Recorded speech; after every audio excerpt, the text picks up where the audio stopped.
സംസ്ഥാനത്ത് പ്രചാരണം അവസാന ലാപ്പിലേക്ക്. കളം നിറഞ്ഞ് ദേശീയ നേതാക്കൾ. കേരളത്തിനെതിരെ സംസാരിക്കുമ്പോൾ മോദിക്കും രാഹുലിനും ഒരേ സ്വരമെന്ന് പിണറായി വിജയൻ. എന്നതാണ് ഉയരുന്ന വിമർശനം. പ്രധാന എതിരാളിയെന്ന് അദ്ദേഹം അവകാശപ്പെടുന്ന നരേന്ദ്രമോദിയെയും സംഘപരിവാറിനെയും നേരിട്ട് എതിർക്കാൻ ശ്രമിക്കുന്നു പോലുമില്ല. പിണറായിക്കും മോദിക്കും ലക്ഷ്യം രാഹുൽ എന്ന് വി.ഡി. സതീശൻ. പിണറായി വിജയനും പ്രധാനമന്ത്രി ശ്രീ നരേന്ദ്രമോദിയും ഒരേ സ്വരത്തിലാണ് സംസാരിക്കുന്നത്. ഇവരുടെ പ്രസ്താവനകൾ ഏതോ ഒരു കേന്ദ്രത്തിൽ ഒരുമിച്ച് തയ്യാറാക്കിയതുപോലെയാണ്. പരാതികൾ ഒഴിയാതെ വീട്ടിലെ വോട്ട്. പത്തനംതിട്ടയിൽ മരിച്ചയാളുടെ പേരിൽ കള്ളവോട്ട്. 3 പോളിംഗ് ഉദ്യോഗസ്ഥർക്ക് സസ്പെൻഷൻ. പെരുമാറ്റ ചട്ടലംഘനമെന്ന് തോമസ് ഐസക്കിനെതിരെ വീണ്ടും പരാതി.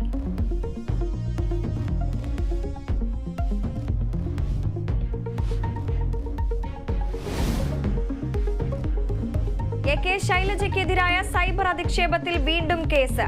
ലീഗ് പ്രവർത്തകനെതിരെ പേരാമ്പ്ര പോലീസ് കേസെടുത്തു.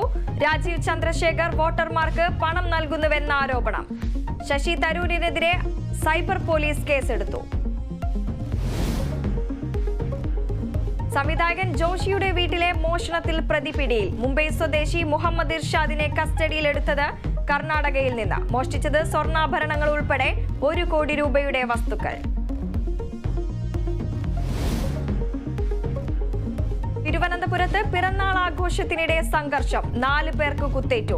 സംഭവം ഇന്നലെ രാത്രി കഴക്കൂട്ടത്ത് ബാർ റെസ്റ്റോറന്റിൽ. 3 പേർ കസ്റ്റഡിയിൽ.